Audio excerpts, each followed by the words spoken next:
Okay, welcome back, everyone. James, Dr. Melissa, and Lisa, we are your super genius masterminds, along with our plus one. Barry's in the house. We're going to bring him out at some point. But I am James, your ascension coach. I help people connect with higher states of consciousness, align with their higher selves, and discover their soul's purpose so that they can live a life of love, abundance, and fulfillment. And I will turn it over to the wonderful and beautiful lady to my right. Yeah, to my right, Dr. Melissa. Hi, so I'm Dr. Melissa Robinson Weinmiller, and I am the Empathy Queen. And what I do is I help leaders transform through the use of EQ via empathy, which is something that I've researched and put together myself. And it actually improves innovation, productivity, and ka-ching, profit. And that's what I do. Now down under. I love it.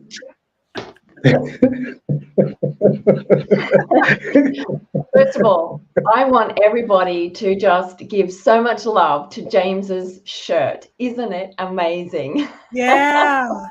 Like it's chakra illumination going on there, baby. I love that. Thank you. Thank you. My name is Lisa Marie, surname Marie, just to clarify that. And I help people become limitless. I'm talking to the high achievers, the people who have done the work. They know that there is greatness out there that they can achieve, but there's some things holding them back, that they keep hitting a ceiling and keep hitting a wall. And I know how to actually smash straight through that and manifest the most amazing, abundant life of success and fulfillment. Thank you. Absolutely. So we wanna first start off with some good and we're not gonna say bad, some good and not so good news, and that is we are because Dr. Melissa, who's doing a crazy amazing work out there, it's not serving her to kind of do double duty or triple duty or quadruple duty. We're all going to kind of take a hiatus for the summer. I don't know if you want to just speak on that, Dr. Melissa or Lisa, but I just wanted to put that out there. Good suggestion to put it out there first so that we could kind of do this, working through our emotions over this. So I don't know. Anybody want to talk on that? Yeah. You go, Melissa. You explain why we're taking a summer break. Because I overload myself and I don't know how to do anything halfway. That's why. Because and it's created some great internal conflict, right? Yes, which is exactly what we're talking about here. And actually it did. I didn't really want to come in and do it. But on the other hand, and I feel kind of bad because I sprung this on my poor co-host, but I feel it's better to say it in person because these people are great. We've had a fantastic run. And I love James and I love Lisa and I love everybody that listens to us every week and everything that we've said and everything we've discussed.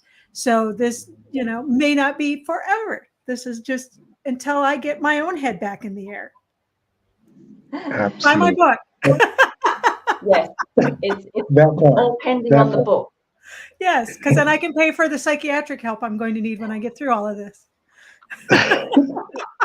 just keep resuming with this show after the book launch, because I reckon we're all in therapy here when we do this show.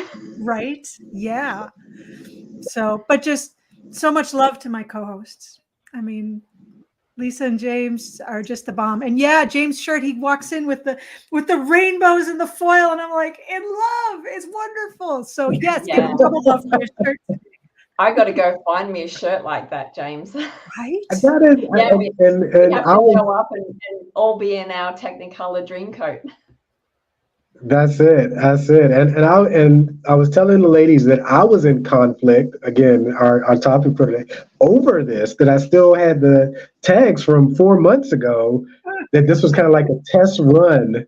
But the ladies, while we were offline, they gave me love over the shirt. So yeah, I'm keeping it, holding on to it. It's a 10 for me. Yeah. 10s across the board. Sorry, I only had a green highlighter right there. I love it. I love it. So we are talking today about the deeper side of conflict, and I did not get a take on who which one of these gracious ladies. Okay, so it was Lisa that came up with it, and I'm glad we're kind of ending or we're kind of pausing on this particular topic because we were able to get it in there. For those who don't know, this is our 12th episode. Um, they're all on our YouTube channels. They're all on our LinkedIn channels. And I'm not sure who else is on Facebook, but they're on my Facebook channels. And you can always if you're kind of missing us, you can always go to one of our episodes. Super funny, super informative. We have a lot of great energy when we get together. But today, as I said, we're talking about the deeper side of conflict, and I'm going to allow Lisa to kind of start us off on this. Yes, and I want to make it official. Yay! That's awesome.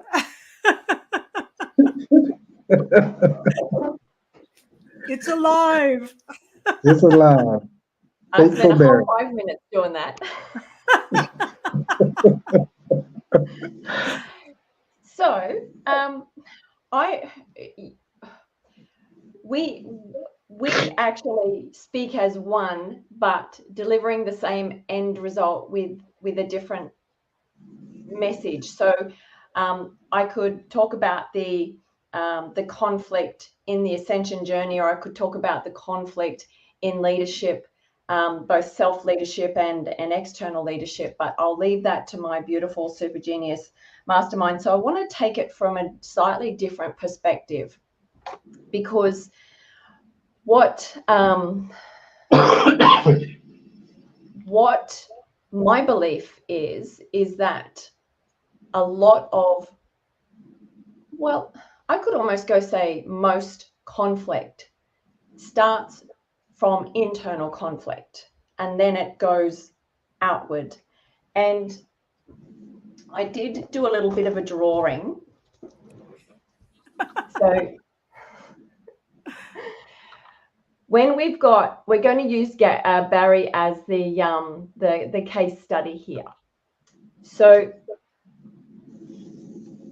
what I believe is our heart is really our soul, and we also have a whole set of core values, and those core values might just be our belief system from the environment that we've grown up in. And core values change as we get older to some degree. Would you agree with that? Yes. Yes? Yeah. And so they are two different things until you finally meet yourself. And then your core values are actually a true representation of your soul, your being. So I love the props and the drawings. Barry's got hair.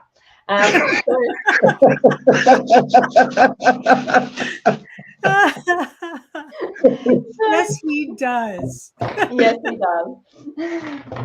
As you can tell, I majored in art. So, yeah.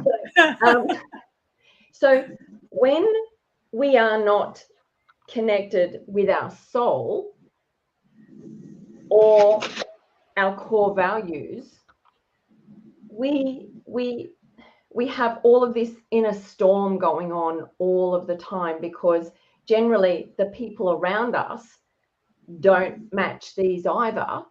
And so James said it so beautifully last week on his interview in the Hounds of Business, where he said, if you've got conflict going on in your life, what's the inner conflict going on in you? Yeah. And the biggest thing of somebody's disconnect is when their true core values are not aligned with their soul. And so there's so many different influences going on just with that internal conflict alone. And if we were to I was talking about the chakra system, and James is wearing that all over him right now. It's so beautiful. Oh, Yeah. That if we go through each chakra, we can actually identify there's issues with shame, blame, grief, anger, all of these stifling, overwhelming states of being, and so the blockages within our system from us growing up, collecting our life experiences, being exposed to various traumas, which, by the way, even your pet dying as a child can leave a horrendous trauma of loss and grief on you that you don't know carries into your adulthood. So trauma doesn't necessarily mean you've been beaten up or anything extreme. It can be small things that have just been embedded in you. And so when those things are going on within you, it's everything that you're watching and being exposed to in your life becomes a conflict as well, because it's such a mismatch to everything going on in you, which is a big storm. And so there's I took some notes. So there's cognitive dissonance, and I think Melissa experienced a little bit of that with coming to tell us that we're having a summer break. There's all the emotional turmoil. There's identity crisis. A lot of people don't really know who they are, and that creates so much inner turmoil. Then it flows on to low self-esteem because you're not comfortable with who you are, and so it impacts our relationships, it impacts our work, it impacts our creativity. It is just it's a big problem. And I like when I reflect on all of the conflict that I have had in my life, I really, now that I know who I am and I love who I am, and I love life, I can see that I was just so completely disconnected to my heart, my soul, my way, my place on the planet. And so that was just my little version of, like, we can keep talking forever on so many different angles of it, but I'll hand it over to one of you two beautiful people. Okay, so so when I'm hearing that, Lisa, what comes up for me is a couple of things. That with any emotion, which is response to what we believe to be an external event, there's an emotion tied to it. And really with all emotions, which is just energy and motion, it's something that wants to move through us because energy is constantly moving. So if I'm feeling some conflict around some seemingly external event, I had to allow that emotion, that energy to move through me. And I'm thinking conflict is when it kind of gets convoluted. That I'm not allowing it to move through me, but I'm kind of parking the car and I'm going to sit here for a while. And I'm going to look at this experience through many different ways that I can look at it through conflict. In other words, I also believe conflict starts kind of like as a spark, and it just becomes this big fire. I'm sure right now in somebody's home, there's some husband and wife that he didn't take out the trash, but it becomes more than just he didn't take out the trash. You didn't do this last week. And then, matter of fact, when I think about it, 2 months ago, it just becomes this big thing. And similar to what you touched on, Lisa, like that was my initial thought coming into our live today, that conflict is really what begins in us and just gets projected out there. And so it's discovering it and finding it in me, which isn't always easy, especially in the moment, because in the moment it's all about you, what you did and didn't do, and what you could have done or should have done, etc. So in real time, it's not easy to park, to hit the brake and go, wait, this shit is really about me. Where in me am I experiencing this?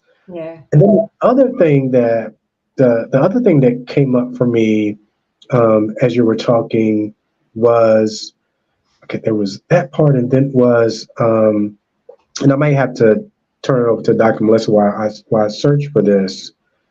But how it is an opening, like it doesn't, even the experience of conflict doesn't have to be looked at least in hindsight, as a bad thing, because it can open up your consciousness to really realizing what's taking place in that moment. Yeah. Right. Like, in other words, conflict can help facilitate awakening. It can help facilitate greater understanding.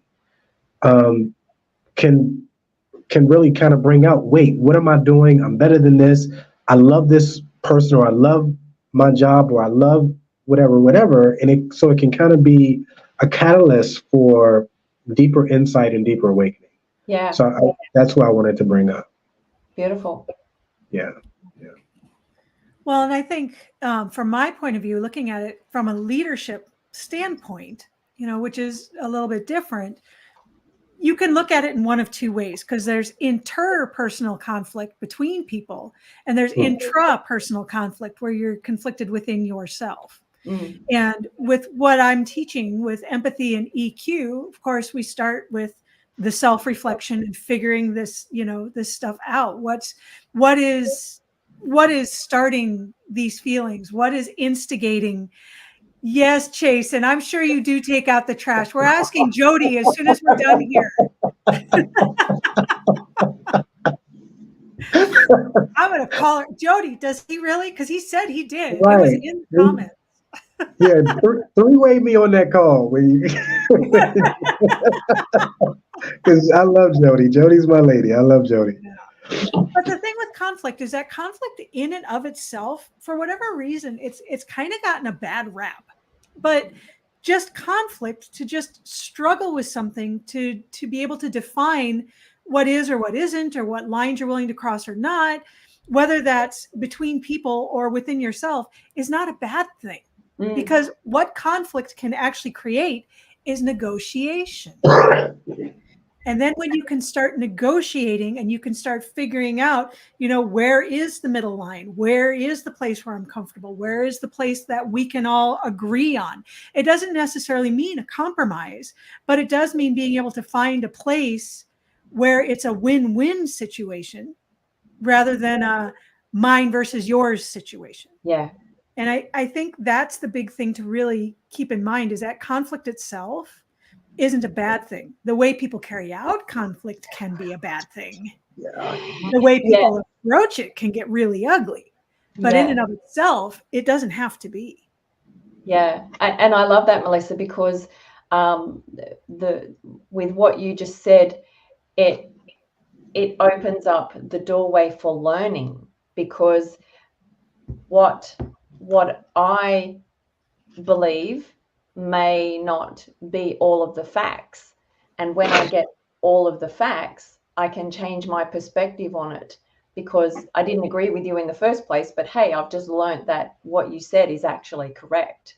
And so it's having that flexibility, that open mindset to take another perspective, do your homework before do your homework before words come out of your mouth, if you're a bit feisty about it. So yeah. Well, yeah. And the other thing I talk about too is how, I'm sorry, James, I'll make it quick. No. Take your time. How empathy and EQ, when they work at their absolute best, they work in both directions. So if you've got both parties using empathy to be able to contact the best EQ skills that they have to create a solution, then this conflict is actually a good thing, because that's where there's growth. Yeah. When I was in Christian ministry, and this is probably from maybe even 20, 30 years ago, I remember a pastor saying, conflict brings about resolution, and resolution brings about change. I want to ask this question to both you ladies. when we talk about conflict can also be a good thing, and even Tracetta mentioned it in the comments. And matter of fact, I had a client today who someone owes her money. I think it's two different people, and she was getting some insight from me of how to look at it, but then also how to address it.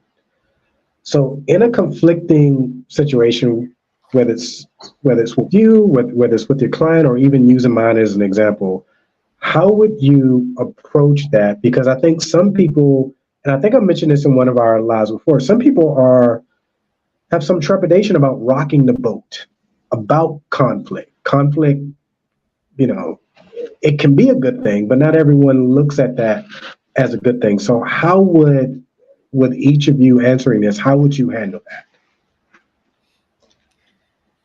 Well, Brene Brown talks about how clarity is kindness.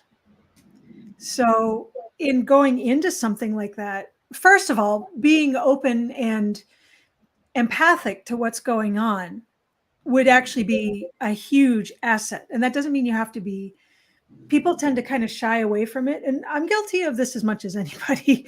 I don't like conflict if it's going to be ugly conflict, but not all conflict has to be ugly.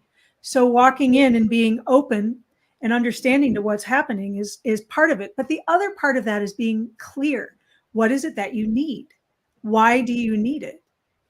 If you can give that clarity and not, well, I might, but maybe I could, but then again, and just being very clear about it. It's actually kinder in the end, because then you're letting the other person know what you need, as opposed to giving kind of a fuzzy vision of what could be going on. Yeah. Yeah. And I'd love to give an example of my partner, Brad, talking with his daughters as they were growing older, when they were just really set in a way and wanted something, and it wasn't suitable in our opinion, and so they would get nasty or upset, as kids do when they don't get their own way. But what he would do, and this is a really incredible side of his character, because he got beaten every day as a child by his father just because his father felt like doing it. And his mother was very sick with Parkinson's. So, for him to be able to, first of all, break the cycle is incredible.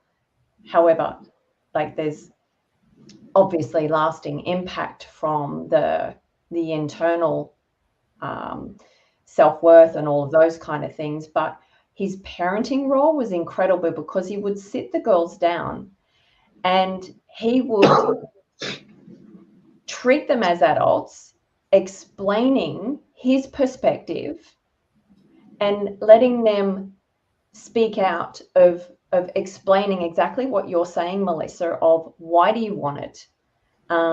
Why is it important to you? So he could understand their perspective.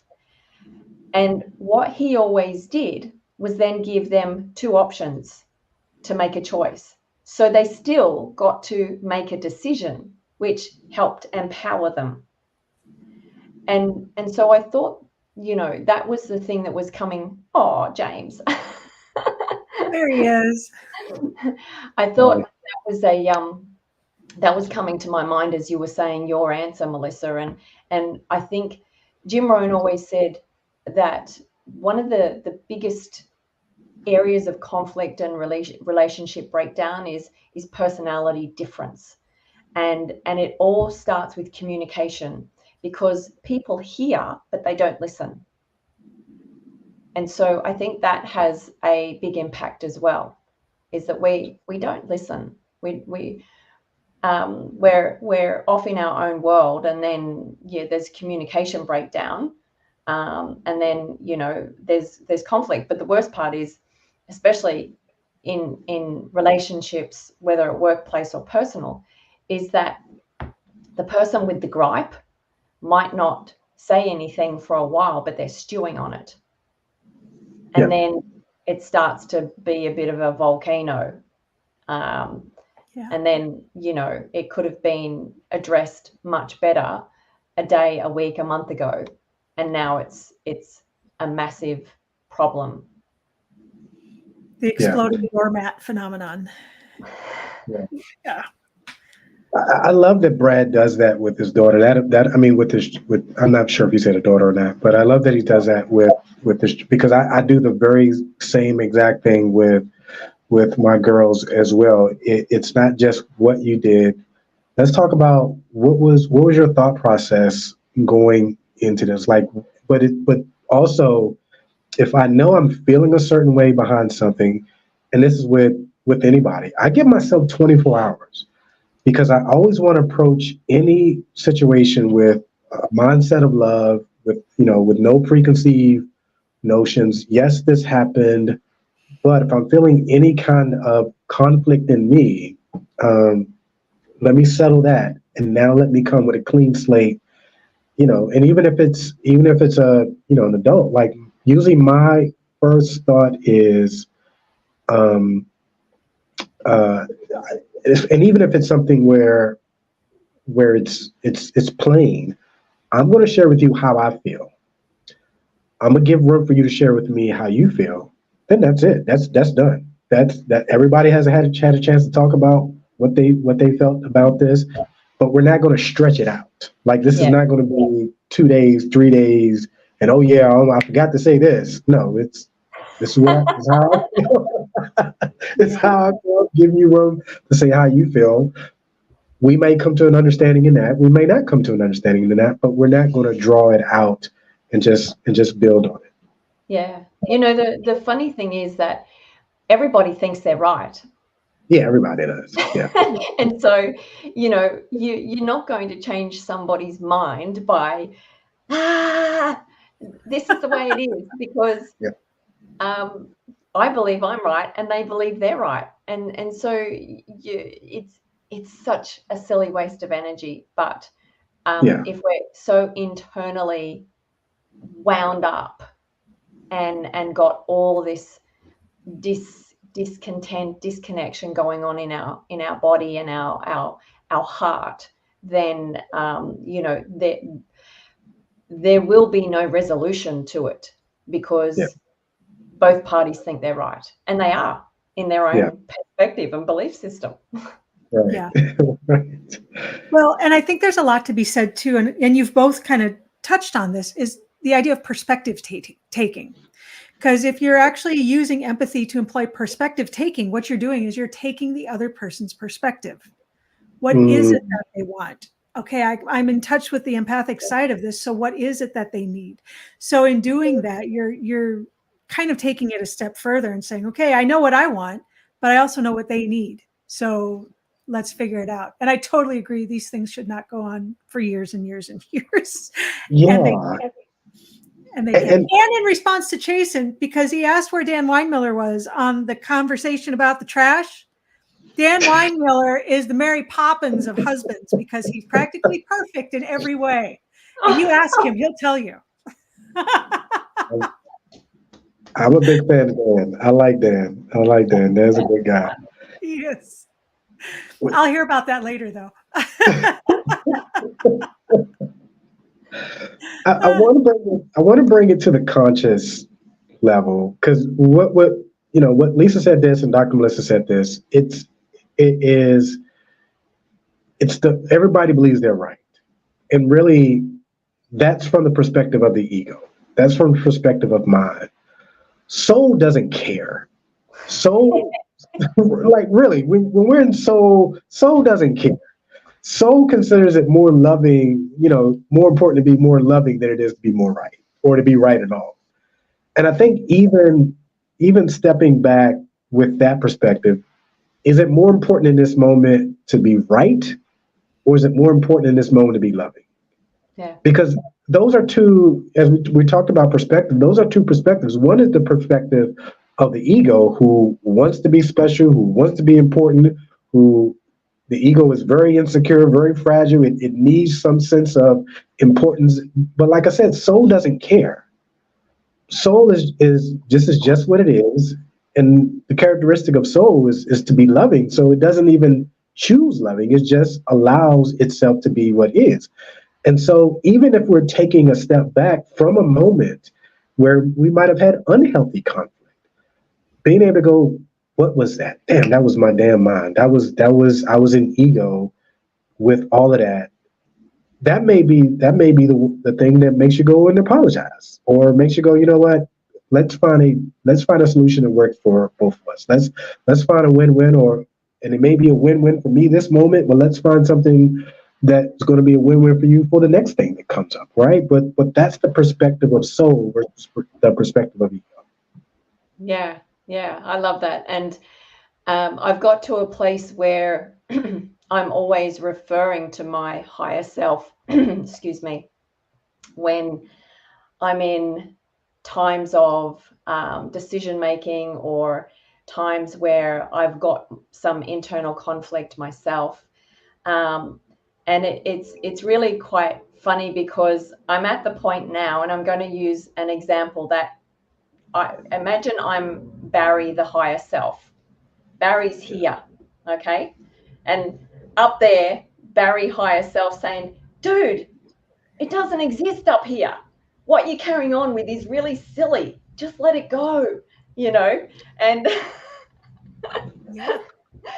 And one of my mentors, and gosh, I'm trying to think who it is, they said, when things are really crap, no matter what it is, what would love do?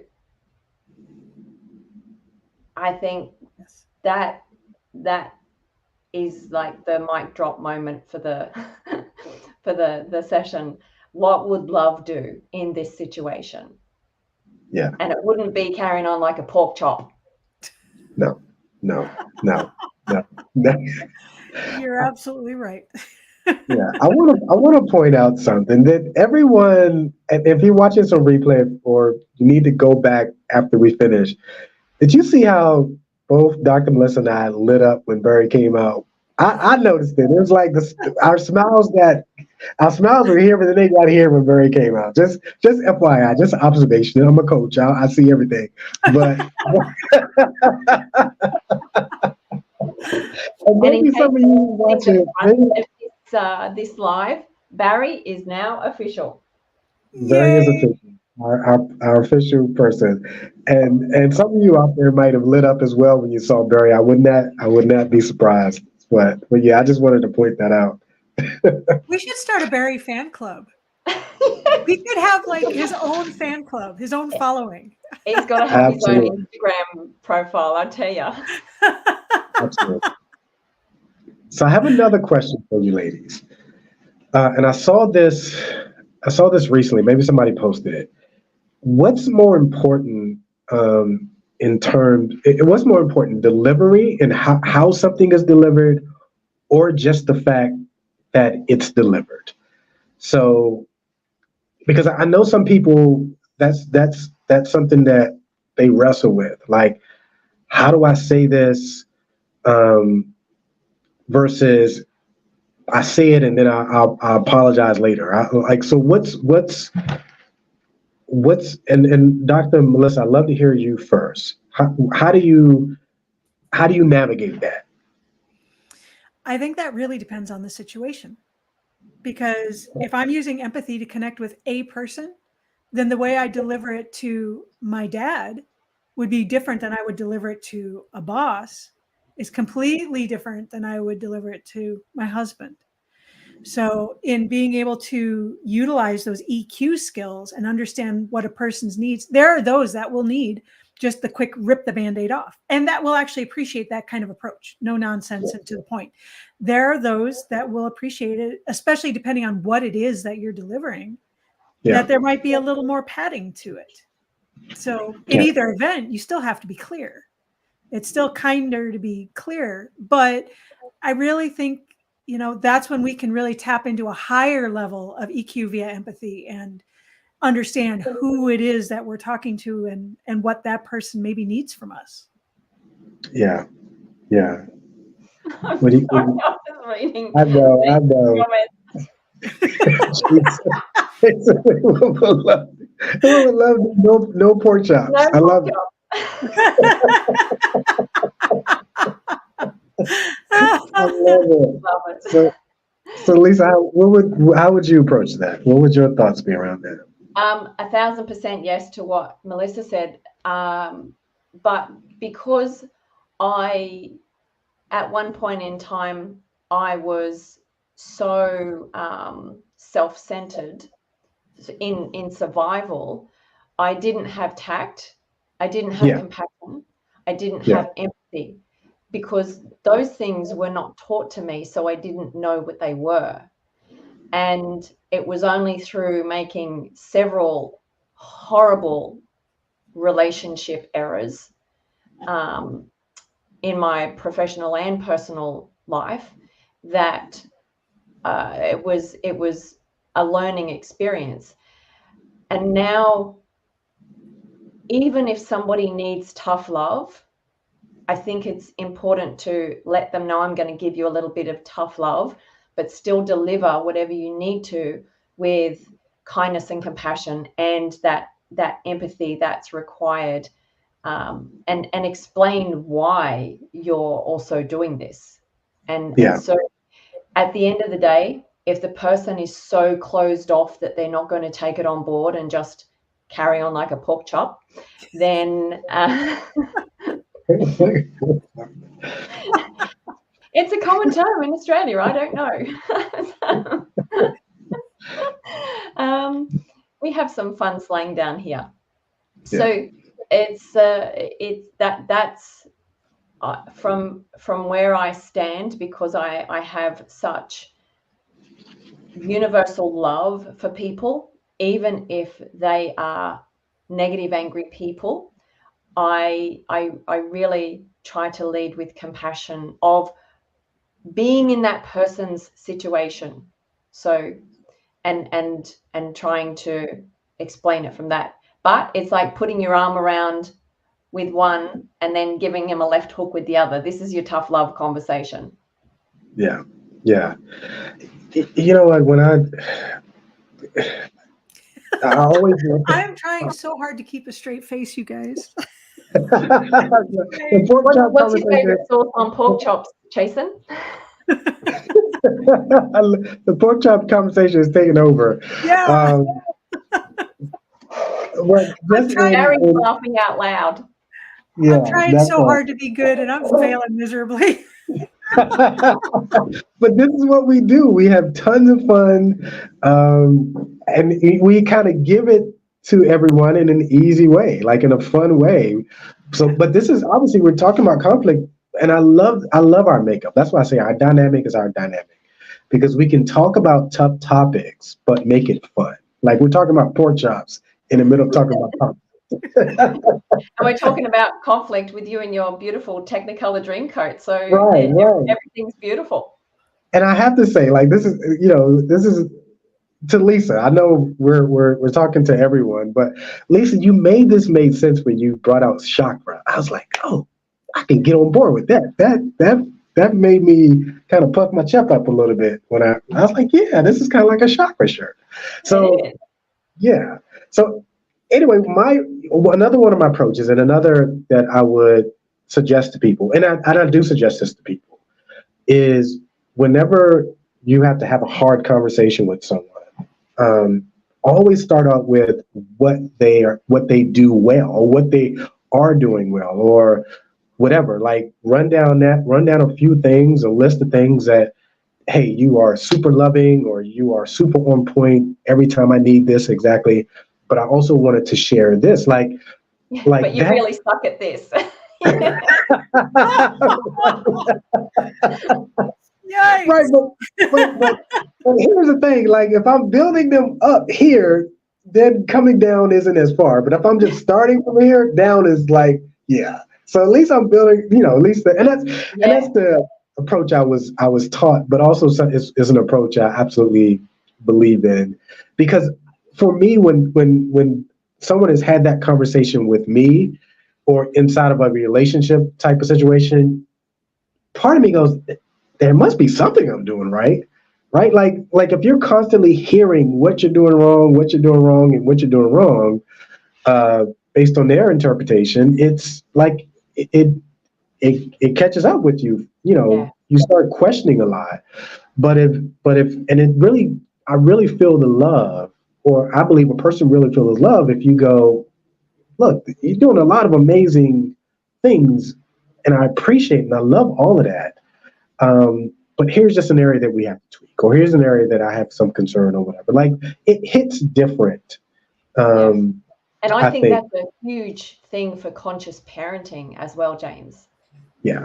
Yes, exactly. I love that. Yeah, exactly. So And I I would add to that too, as long as it's sincere. Because yeah, of course, I've of heard course, people do of course. that when it's not sincere, and then it's like almost worse. Yeah, because Like it's gone like through the checklist. Yep, tick, tick, tick, tick. Okay, now here's the problem. Yeah, the management sandwich. Well, you really are doing great on those reports, but you really suck at taking out the you trash. really suck at But it, I right, love your shirt. and this might not be a popular opinion. I'm curious as what you ladies will say to this. For those who, because this is what we do, we're communicators with what we do. For those who are maybe introverted, or maybe don't have roles where they're communicators, or maybe they've been misunderstood or misinterpreted plenty of times, and they have some trepidation about sharing something with somebody else, I say that what's more important is you get the message out. It's more important, because to not get the message out, it now builds up in you, right? And now it becomes like an emotional block in you. And so even if I just got to get it out for my own sake, I have to get this out, because some people are walking around right now, they have some serious issues with certain things, but like I mentioned before, they don't want to rock the boat, or they're not unsure how they're going to be taken or whatever, but it's hurting them really on an energetic level. It's hurting them not to at least get that out.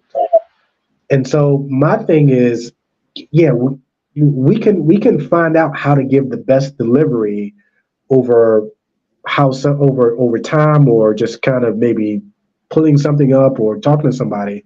But the best thing is to get it out. Get it out, even just for your sake. Yeah. That's why I asked that question. But then that's also my view, that if you're having a hard time trying to figure out how to say it, the most important thing is just to say it. Especially as Dr. Melissa said, especially when you know it's coming from a good place, like it's really not, you're not trying to be mean or malicious or any of those things. You're just wrestling with, how do I say this? The most important thing is just say it. Just say it, and then learn how to tweak as you go along.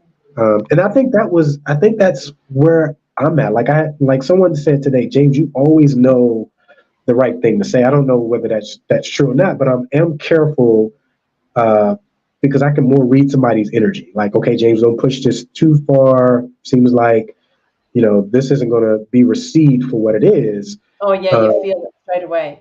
Yeah, exactly. So being in the moment, feeling what the energy is like, also can help you navigate that. But yeah, it's more important for me to get that out, to just get it out. So, we had 3:45. Go ahead, Doctor. Go ahead, Lisa. I'm sorry. What was that? Sorry. I was noticing the time, because I want to. She slid that one right by you. She did, and she got me good. And for those who kind of came along at the last, in the middle or at the end, we're taking a summer hiatus, and Dr. Melissa has some things that she wants to really concentrate on, which is a great segue with our kind of our pause session. I want Dr. Melissa just to bring out her book again, and what you all will find inside of it. So, Dr. Melissa, if you can just share around your book just for a moment. Awesome. Thank you so much. And I'm really I'm so excited about this book, because it's been a lifetime in the making, kind of. So the fact that it's really going to happen, and it's, intentionality and manifestation, and here it is. That's really exciting for me. So it is called The Empathic Leader: How EQ via Empathy Transforms Leadership for Better Innovation, Productivity, and Profit. So it talks a lot about my approach, which I've called EQ via empathy, and being able to actually use that to tap into leadership skills, to be able to tap into better EQ. And there's a lot of studies that do show that it raises innovation, productivity, profit, creativity. I mean, they can put statistical analysis along with it. So that's what's fleshed out in this book. And at the end of each chapter, I actually have a QR code, because some people learn visually, some people learn orally, and that way you can plug into a video. You can see what's there. You can learn however works best for you. And it'll be out in September, but I have my Stand Store link up now, which means you can pre-order it. And if you pre-order it, you get a discount, and I will autograph it, because someday that autograph's going to be worth big bucks, baby. Yeah. So there you go. I would love to see lots of people buying it ahead of time so that I can make bestseller and really be the empathy queen. So I am so excited. I am so super stoked about this. So yeah, and just in the scrolling thing below, which I forgot for most of our time today, definitely use that link and take advantage of, and most of us, we know how amazing Dr. Melissa is. So we know this is going to be chock full of some good nuggets and some more stuff. So definitely take advantage of that. Any last words for whether it's about this topic or our pause, or any closing words, ladies? Well, when we come back, we're going to have a whole bunch of juicy new topics to talk about, and more props. And Melissa will probably have her queen crown for Empathy Queen. So, and she's gonna. And James, I'd like to see more dazzling attire. Thank you. This is yeah.